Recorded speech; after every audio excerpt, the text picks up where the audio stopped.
Bonjour à tous et bienvenue dans Cult & Click pour une nouvelle vidéo de Presque Qualité. Je suis avec l'ami Ker pour parler des petites news de la semaine. Comment tu vas mon ami Ker ? Très bien mon cher Greg, fatigué mais je compte sur toi pour me réveiller à coups de pied aux fesses. Eh bien, ça tombe bien, parce que des coups de pied aux fesses, c'est exactement ce que les commentaires vont nous mettre si nous n'avons pas des news de qualité. C'est pour ça que j'ai envie de te dire, commence par la news pognon.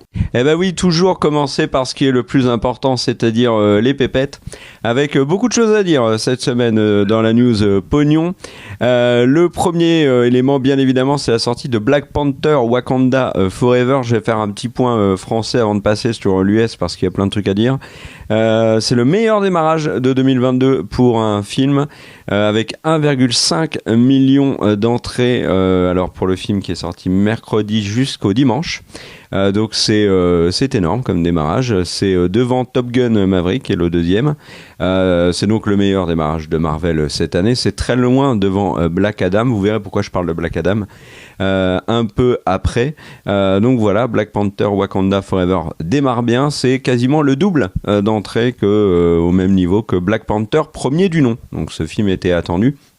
Ça va faire du bien aux salles de ciné français qui connaissent une période des plus difficiles.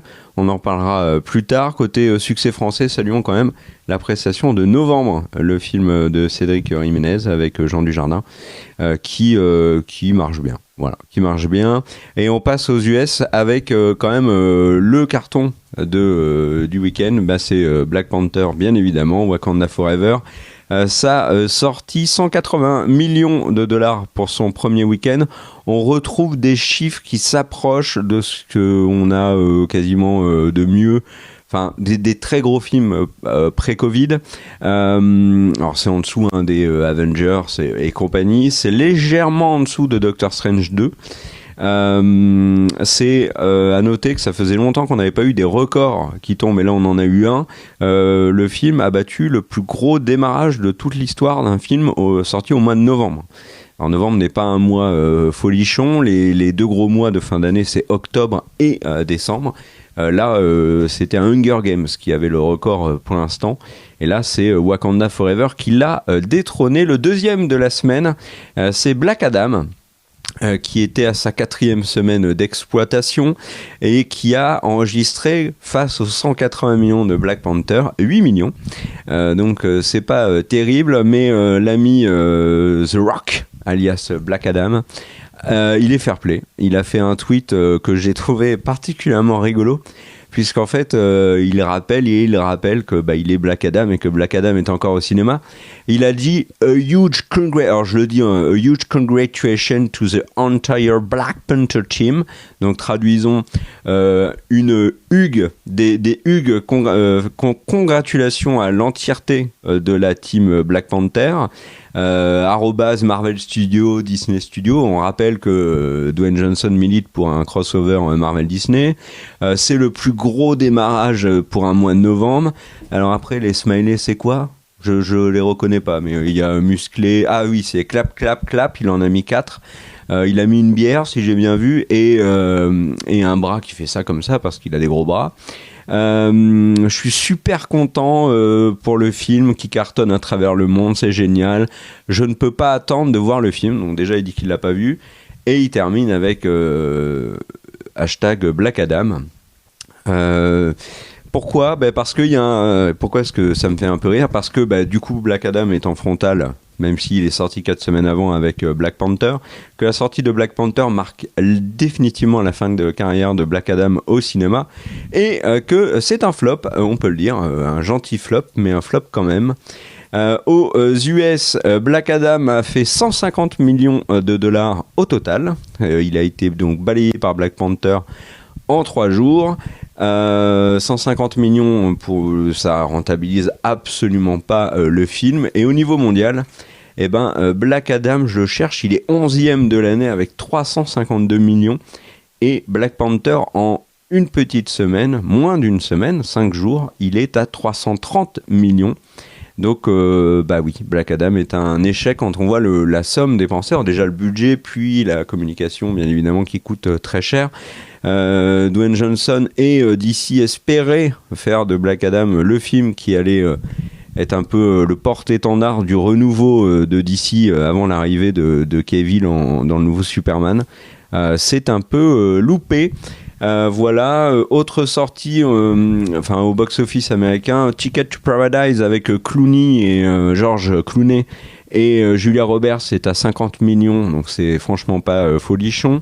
La belle surprise, on n'en avait pas parlé, c'est le film d'horreur Smile avec qui a 102 millions de dollars au box-office mondial. Alors au box-office américain, c'est une belle performance. Il faut faire attention à la manière de communiquer sur le box-office. Vous pourrez lire partout que c'est un immense carton parce que le film n'a coûté que 14 millions. Oui, d'accord, mais dans les faits, il a rapporté 100 millions et un véritable énorme carton. Ça n'est pas 100 millions de dollars au box-office américain. Par contre, on peut le dire, c'est un succès économique indéniable pour ceux qui l'ont sorti. Et en l'occurrence, c'est Paramount. D'ailleurs, ça parle déjà de suite et on verra ce que ça va donner. Petit point mondial, si tu veux, mon cher Greg, pour terminer. Alors, d'ailleurs, il n'y a pas pour avec terminer, plaisir. J'ai autre chose à dire. Top Gun est toujours largement premier. Est-ce que Black Panther va le dépasser ? J'ai du mal à le croire. Je pense que Black Panther va logiquement prendre la deuxième place. Et là, ça va se jouer avec Avatar 2 pour ce qui est de compléter le podium. Je pense que même s'il a légèrement moins bien démarré que Doctor Strange, je pense qu'il va le battre assez rapidement. Donc voilà, Doctor Strange qui a beaucoup marché aux États-Unis. Il a fait 43% de son box-office mondial aux US. Et alors, un des trucs que je veux rajouter, alors attends, je regarde mes notes si j'ai rien oublié. Non, j'ai rien oublié. Là, maintenant, je vais parler d'un autre truc important. C'est que il y a, alors c'est pas encore officiel, mais c'est quasiment tout. Hollywood Reporter a fait notamment une grosse enquête dessus, et il y a d'autres organes de presse américains qui ont travaillé sur le sujet. Black Panther, Wakanda Forever et Black Adam ne devraient pas sortir en Chine, et ce qui est un énorme coup dur. Pour les deux, donc pour que ce soit la Warner avec Black Adam et Disney bien évidemment avec Black Panther. La raison évoquée on n'a pas de raison officielle. La raison officieuse pour Black Panther 2, c'est la même qui a fait sauter Thor, Love and Thunder et Buzz Éclair. C'est la présence de personnages homosexuels. Donc en l'occurrence, il y a deux...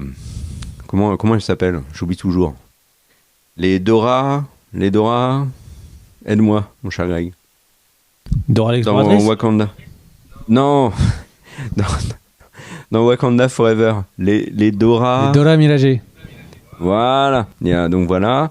Et donc ça, bien évidemment, ça passe pas en Chine. Concernant Black Adam, c'est un mystère, mais le cinéma chinois n'est pas en très grande forme. Et en fait, visiblement, il favorise un maximum les films chinois, ce qui fait que les autorisations, vous savez, Greg, vous avez expliqué notamment dans une précédente vidéo qu'il y a un nombre limité de films étrangers qui sortent en Chine.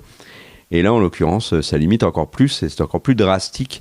Donc là, potentiellement, c'est 200, 300, 400 millions de perdus pour Black Panther.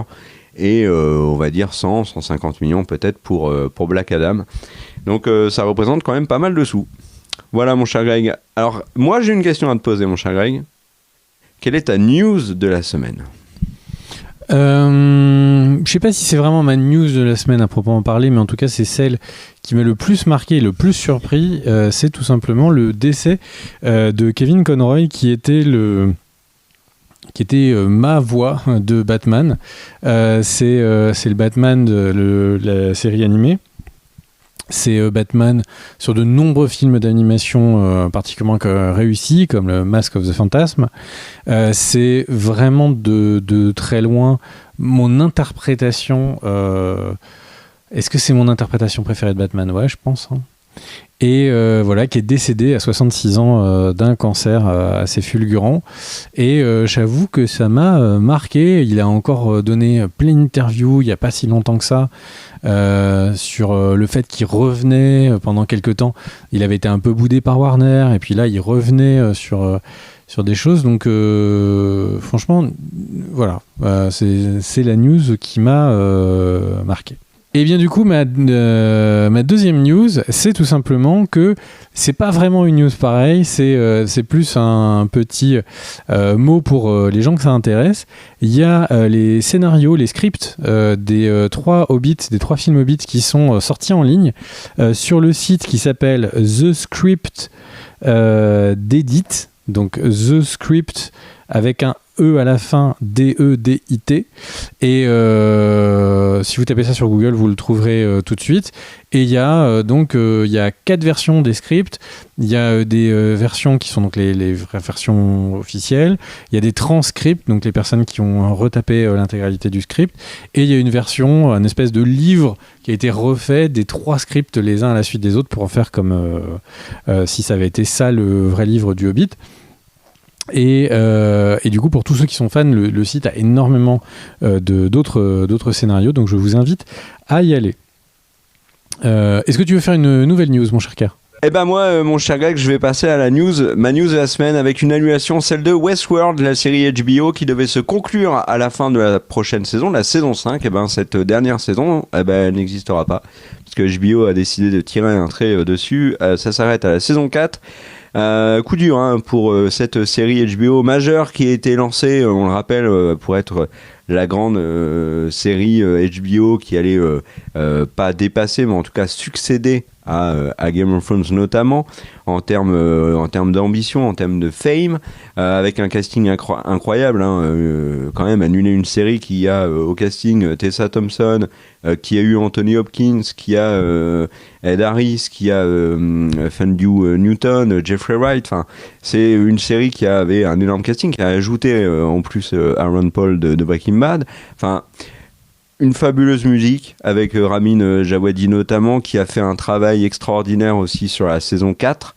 D'ailleurs, je vous invite, si vous voulez enterrer Westworld, à écouter la reprise de Djawadi de Pyramid Song de Radiohead. C'est dingue. La série a été annulée. Alors, ça a fait énormément gronder sur les réseaux sociaux, on peut le comprendre. Alors beaucoup qui ont vu la saison 4 disent que en effet la saison 4 peut être vue comme une fin. Je pense que du côté de HBO, du côté des créateurs en tout cas, ils avaient senti que ça chauffait un peu pour la série. C'est dommage de ne pas avoir toute la saga en entier, toute la série en entier. Par contre, il y a un truc qui est évident et qui quand même pas justifie, mais j'ai envie de dire peut permettre de comprendre un peu cette décision. La série s'est écroulée en termes d'audience, mais c'est un truc de dingue. Entre la première saison qui s'est terminée avec plus de 2,2 millions de téléspectateurs aux US en direct, avec une saison 4 qui a terminé avec 400 000 téléspectateurs en direct. Globalement, la saison 1 et saison 2 la saison 2 a un peu moins d'audience que la saison 1. Mais entre la saison 2 et la saison 3, déjà, il y a la moitié des gens qui sont partis. Entre la 3 et la 4, il y a encore la moitié des gens qui sont partis.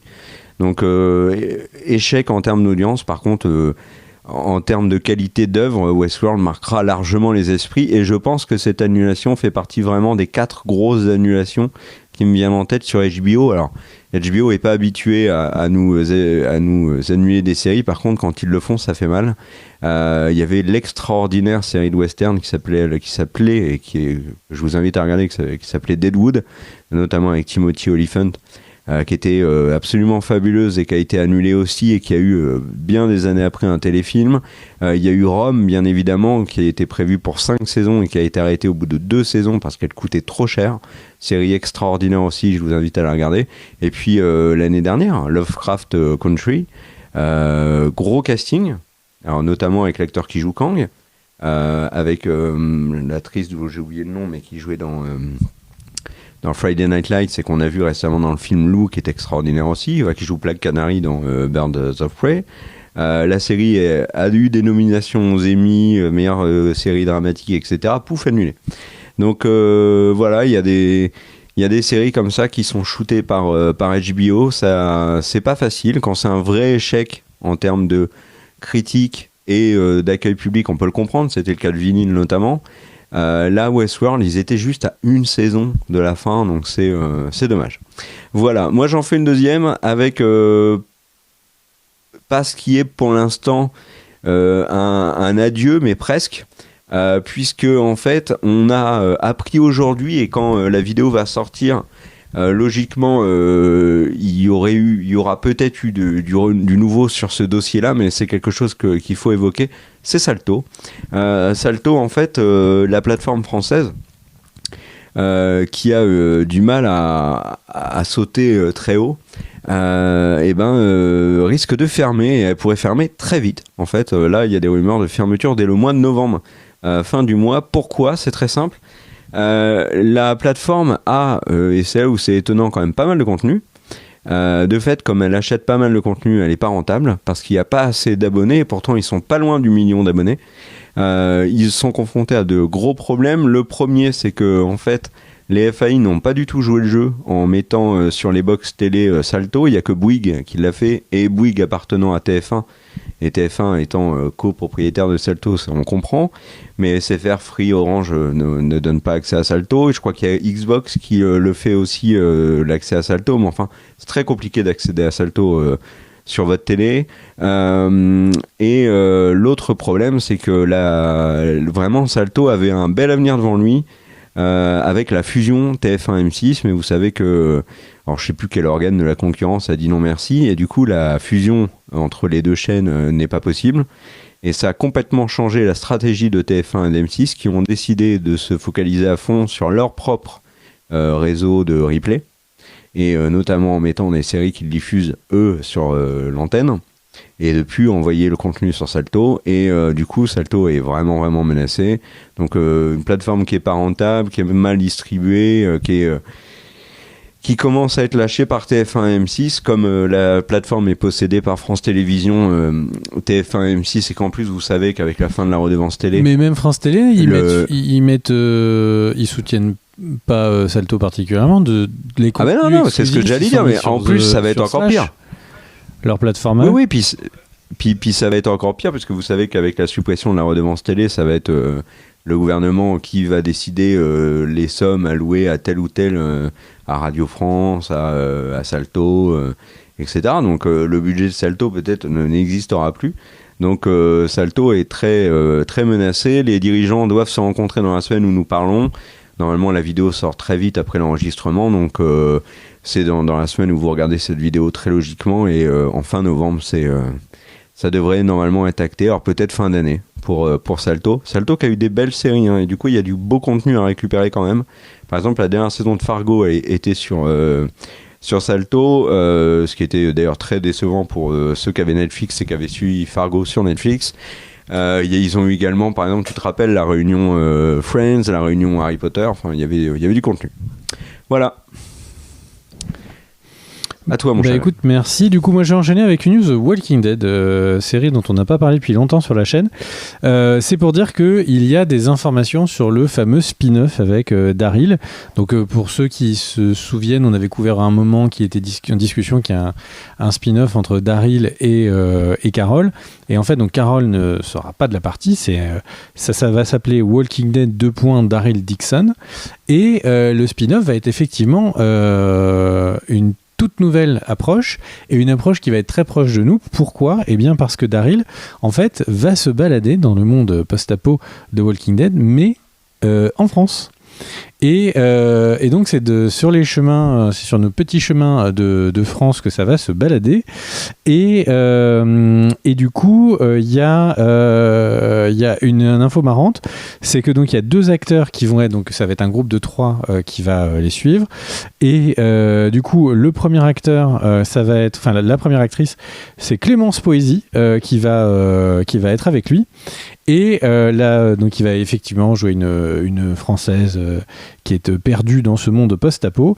Et le deuxième, ça va être Adam Nagetis, qui jouait donc notamment dans Tchernobyl et qui va jouer un Britannique un peu perdu sur les terrains parisiens. Enfin, pardon, pas parisiens, ça on n'en sait rien. Français, ça c'est l'info. Voilà, et j'enchaîne avec une deuxième... J'aimerais réagir, Vas-y. parce qu'on a quelques infos quand même sur notamment une des scènes de la série en France, où Daryl court, il est en panique, et il dit mais il y a des zombies partout, et il me tire dessus, c'est effrayant. Et en fait, Clémence Poésy se retourne, elle lui dit non, ce sont des chasseurs, ne t'inquiète pas. À toi. C'est une blague anti-chasseur, mais Daryl est un chasseur en fait dans la... Ah oui, c'est vrai.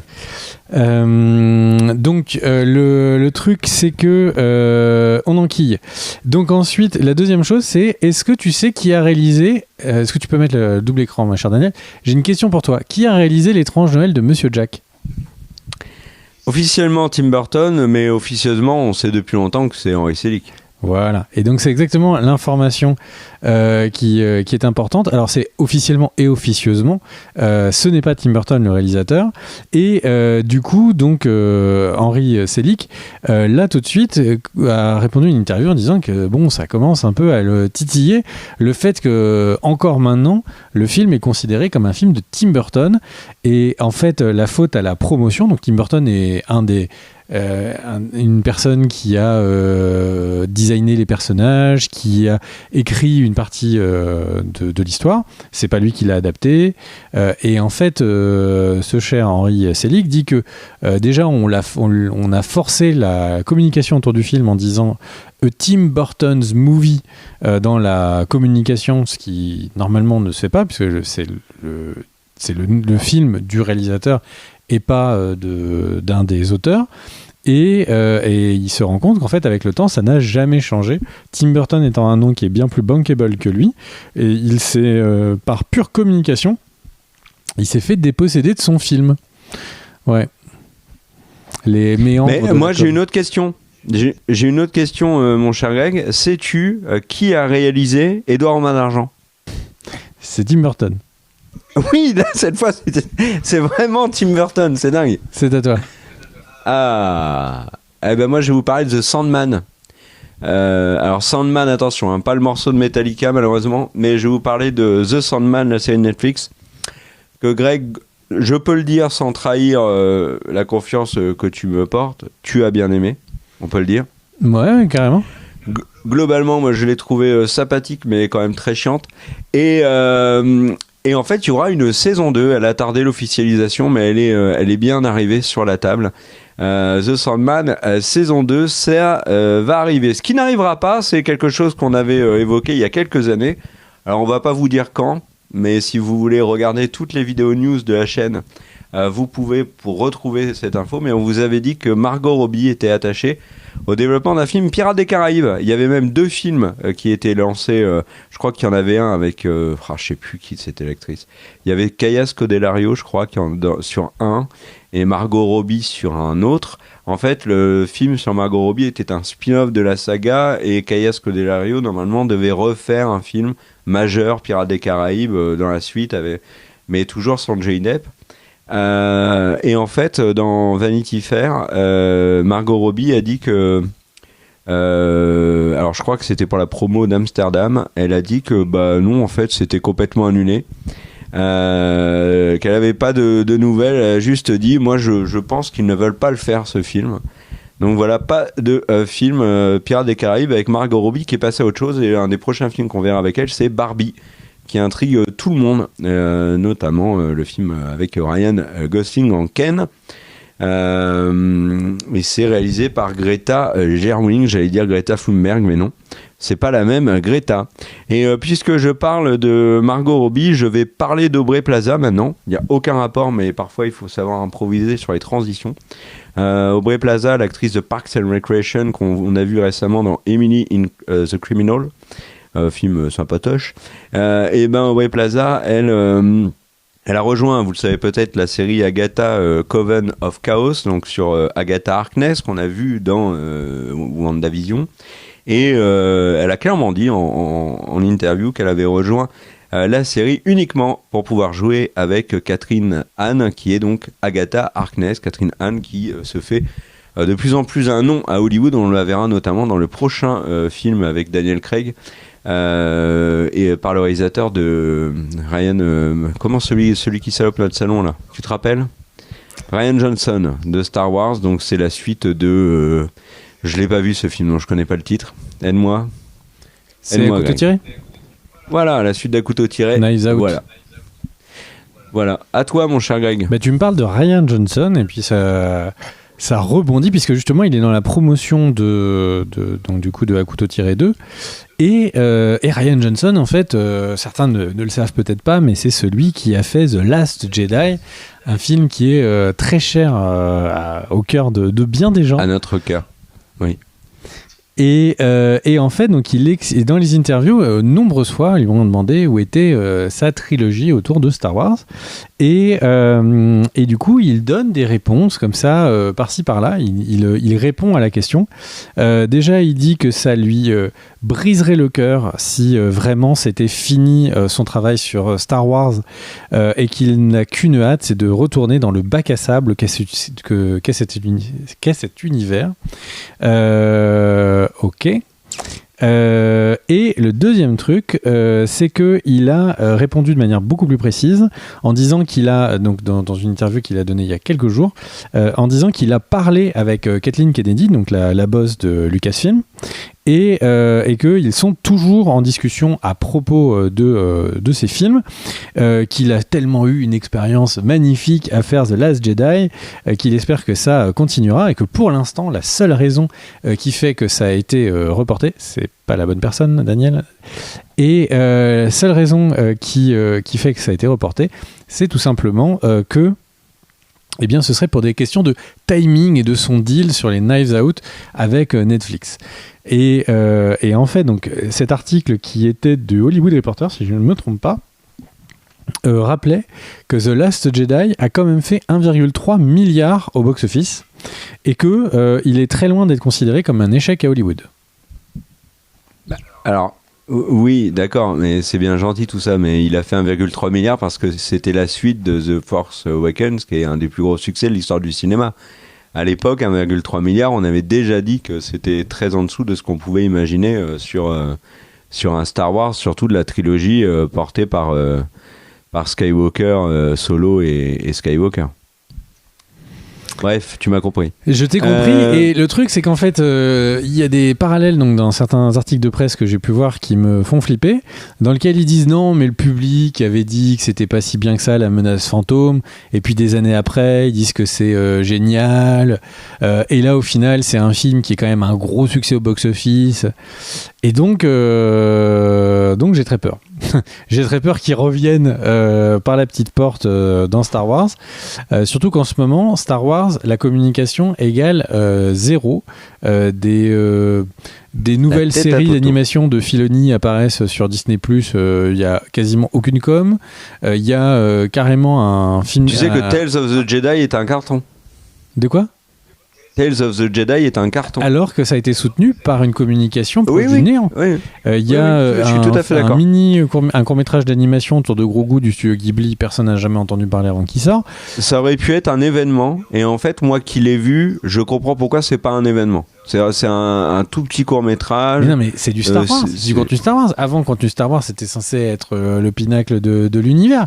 Là, la communication, c'est peanuts. Donc, ok, bon bah il a envie de revenir et puis sans discussion, c'est super. Je peux pas dire que j'ai hâte. Puisqu'on est sur Disney, je vais vous annoncer une autre information. Disney vient de valider le travail sur une série Disney+ autour de Indiana Jones. Alors, attention, on n'en sait pas beaucoup plus. Déjà pour une raison simple, c'est parce qu'en fait, ils ont validé les dépenses de recherche autour du concept. Ça veut dire qu'ils n'ont même pas ils n'ont ni showrunner, ni scénariste. C'est juste qu'ils ont débloqué des fonds pour investiguer cette piste. Ce qu'on sait, c'est qu'Harrison Ford a dit que le prochain film serait son dernier. Alors, Harrison Ford a déjà dit des films que c'était leur dernier dans les franchises, et au final il est revenu. Mais bon, là, oui, c'est un peu le Charles Aznavour du cinéma américain. Ouais. Je ne referai plus de Star Wars, on le revoit dans Star Wars. Je ne referai plus d'Indiana Jones, on le revoit dans Indiana Jones. Et il dit, mais ce sera vraiment le dernier. Je ferai plus de voiture, il a ressorti une nouvelle Ford Focus. On le revoit, etc. Et pour le petit rappel, il y a déjà eu une série Indiana Jones. Qui elle était chapeautée par Lucas et qui était donc les aventures du jeune Indiana Jones et qui était une série qui était diffusée de si je retrouve mes notes de 92 à 93 sur ABC et qui a été après que j'ai regardé sur une autre chaîne.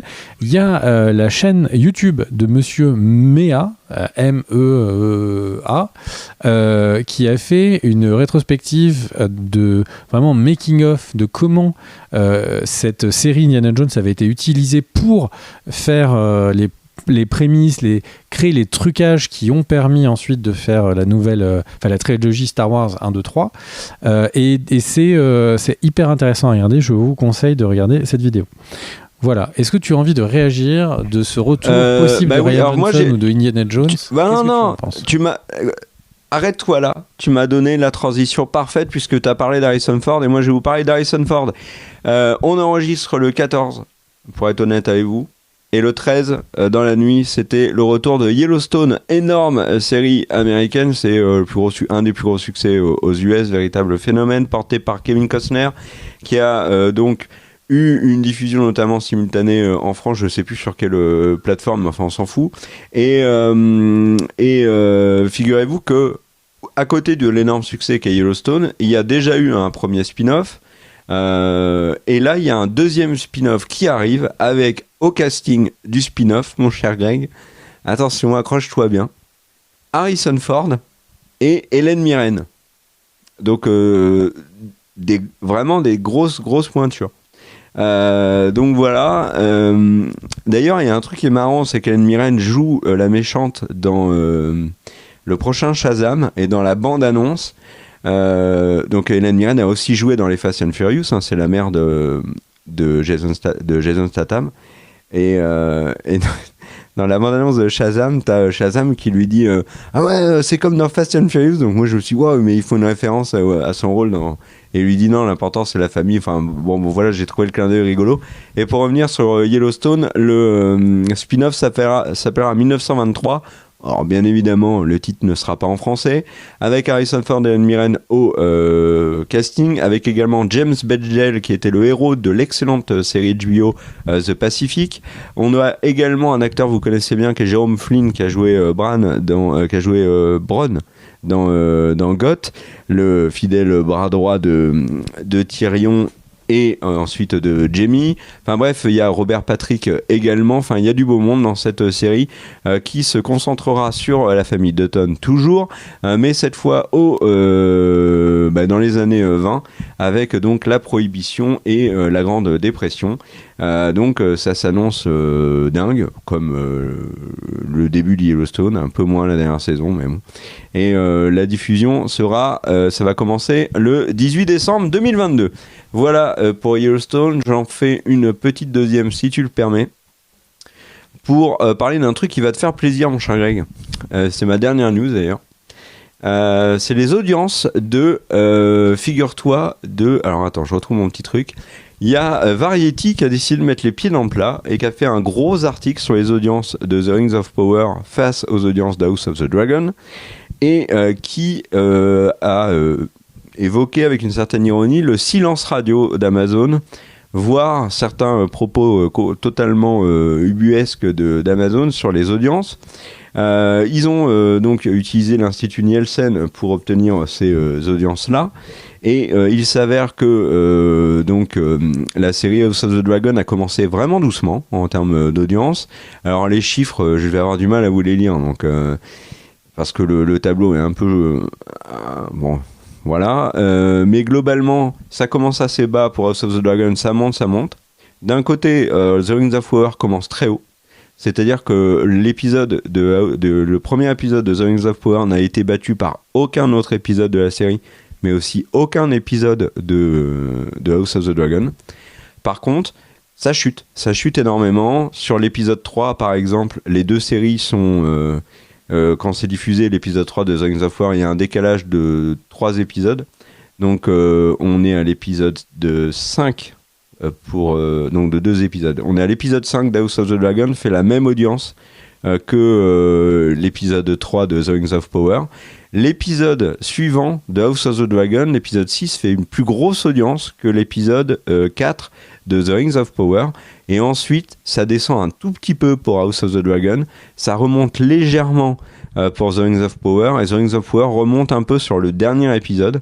House of the Dragon, c'est pareil. Mais en gros, la communication d'Amazon qui a été de dire que c'était de très très loin le plus gros succès, c'est pas vrai, puisqu'on a même eu une semaine où House of the Dragon était devant. Et du coup, mon cher Kerr, je pense que tu fais référence, quand tu parles de ces stats, à Nielsen, et où effectivement on a l'impression que les deux séries se tiennent ou sont vraiment coude à coude, sauf que comme je le lisais dans un article d'un spécialiste, en fait il ne faut pas oublier que là Nielsen ne prend en considération que les stats qui étaient faits sur les plateformes respectivement HBO Max et Amazon Prime Video, et en fait une grosse partie des audiences de House of the Dragon, eux, étaient faits sur une chaîne télé linéaire sur HBO.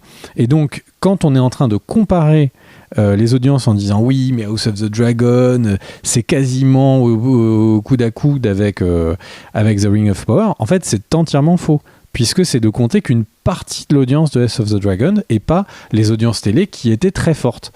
Donc, si on fait le bilan, House of the Dragon, d'un point de vue purement métrique, statistique, chiffres, non pas été au coude à coude, mais a marché sur les anneaux de pouvoir.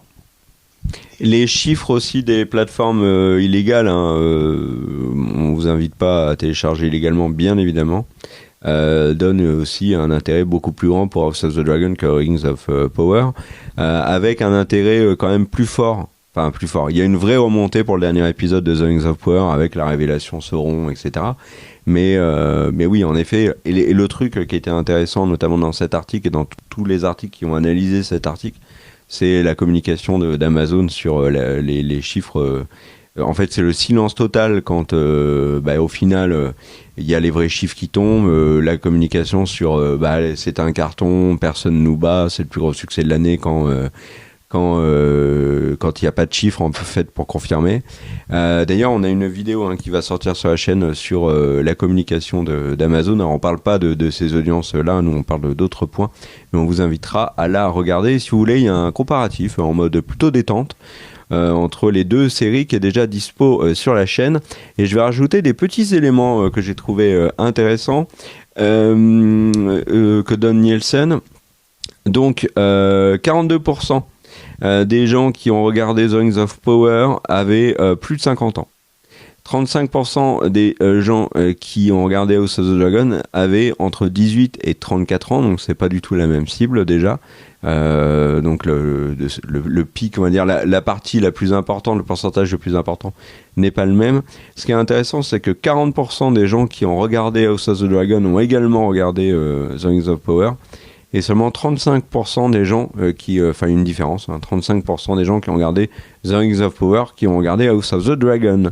Voilà, mon cher Greg. Je me permets juste de dire que là où c'est aussi intéressant, c'est que la communication sur les anneaux de pouvoir se voulait particulièrement mettre en avant un public jeune, une communication en prenant des TikTokers, des TikTokeuses, et voulait vraiment aller chercher un public de moins de 18, entre 18 et 25, etc. Et les stats ont l'air de penser que c'est un vrai fiasco à ce niveau-là. Et ils avaient fait ces choix de communication au détriment du public plus vieux, fan de Tolkien. Oui. Et au final, c'est le public plus fan de Tolkien qui est à la fois à la rogne, et grogne contre la série, et en même temps, c'est ceux qui ont le plus regardé. Moralité, ils n'auraient pas dû prendre des TikTokers et des TikTokeuses, mais des bridge talkers et des yams talkeuses. Et si vous avez la rêve, c'est que vous êtes beaucoup trop vieux. Et le truc, c'est que et le deuxième truc, c'est que à l'inverse, en fait. House of the Dragons, du coup, a plu à ce public. Et pourquoi est-ce que le public de cette tranche d'âge, 38 à 35 ans, est très importante ? Ce qui est assez intéressant, c'est qu'elle est beaucoup moins importante en France qu'aux États-Unis. Et quand je dis importante, c'est sur quel critère ? C'est sur le critère, en fait, de la publicité et des annonceurs. En fait, il y a aux États-Unis, le public des 18-35 ans est le premier public ciblé en termes de volonté de mettre de l'argent sur la table pour aller toucher une cible. Et à l'inverse, le public plus vieux, les plus de 40 ans, etc., est en France particulièrement plus ciblé. Pourquoi ? Pour vous donner un exemple très simple, par exemple en France, les gens ont leur première voiture neuve à plus de 40 ans en moyenne. Aux États-Unis, c'est pas ce pouvoir d'achat qu'ils veulent aller chercher, c'est les capacités. Donc c'est déjà parce que c'est une catégorie qui a de l'argent mais qui en a moins qu'à 40 ans, mais c'est aussi pour eux, ils considèrent que c'est important d'aller chercher l'avenir et que c'est le moment où ils créeront ces habitudes-là qui feront que la banque que tu choisis quand tu as entre 38 et 35 ans, t'en pars plus jamais. Et c'est pour ça qu'il y a beaucoup d'efforts qui sont mis pour aller chercher une audience plutôt qu'un autre. Alors vous allez me dire à raison, oui, ok, mais bon, c'est pas dans House of the Dragon que tu peux aller faire un placement de produit pour parler de Coca-Cola. C'est vrai. Mais par contre, si les 18-35 ans sont très forts sur la plateforme d'HBO, ça veut dire qu'il va y avoir beaucoup d'annonceurs qui vont vouloir faire du placement de produits, vont vouloir essayer de caler de la publicité peut-être d'une manière ou d'une autre pour toutes les autres productions qui sont avant, après. C'est des produits d'appel. Hein. C'est vraiment, là, on est en train de parler des vitrines de ces plateformes. Et c'est elles qui doivent dire, mon audience, elle est de tel âge et je réussis à parler à telle ou telle personne. Voilà, mais effectivement, je trouve que ces retombées sur les chiffres de ces deux séries sont extrêmement parlantes et viennent un petit peu nuancer les propos. La patronne des studios Amazon, qui a pour l'instant, à ma connaissance, en tout cas au moment où on enregistre la vidéo, n'a seulement communiqué qu'une fois en disant qu'ils avaient eu plus de 100 millions de spectateurs. 100 millions de spectateurs, ça n'indique rien, en fait. Est-ce que c'est 100 millions de vues ? Et si c'est le cas, en fait, on est une petite chaîne YouTube et je sais plus à combien on est de millions de vues. On est à 26 millions, mais parce que ça fait longtemps qu'on fait ça. Et puis que ces systèmes, c'est juste, il suffit d'arriver sur une vidéo et puis ça compte pour une vue. Donc c'est des chiffres qui veulent absolument rien dire. Et ces chiffres qui ne veulent rien dire sont pourtant utilisés pour communiquer sur la série, ce qui, encore une fois, montre sans doute un effet de faiblesse. Est-ce que tu veux rajouter quelque chose ou j'enchaîne sur mes news ? Vas-y, termine tes news et allons dormir. Du coup, j'ai deux petites news pour faire plaisir à Kerr. La première, c'est le trailer de John Wick 4 est sorti, donc n'hésite pas à aller le voir. Et la deuxième news, c'est un peu plus pour ma gueule, c'est en fait le réalisateur Francis Lawrence qui a révélé que il y avait effectivement Constantine 2, donc le film Constantine qui était avec Keanu Reeves, eh bien aura une suite et qu'elle est en pleine écriture, en plein travail, que ça avait été greenlighté, comme on dit. Et donc pourquoi ? Eh bien, c'est tout simplement dans une interview sur un talk show américain de Stephen Colbert où il y avait Keanu Reeves. Stephen Colbert lui dit: ah là là, moi j'avais adoré Constantine. Pourquoi il y en a pas de nouveau ? Et Keanu Reeves a dit que lui était toujours intéressé pour faire une suite et que c'était un film qui avait peut-être eu un écho à l'époque un peu décevant, mais que c'était un film qui vieillissait bien avec le temps. Ce que je pense complètement. Quand j'étais allé le voir à l'époque, j'avais trouvé ça moyen, des trucs intéressants, des trucs décevants. Et au final, avec le temps, j'ai revu le film plusieurs fois. Et il est très au-dessus de beaucoup de films de super-héros actuels, mine de rien. Et donc, eh bien, John Constantine aura une suite. Voilà. Et ça, j'en suis très content. Et j'ai bravo Laurence, mes news. Bravo Francis, bravo à vous deux. Merci Greg pour ces news fort appétissantes. On se retrouve très vite pour une nouvelle vidéo. N'hésitez pas à mettre un pouce vers le haut, à mettre un commentaire.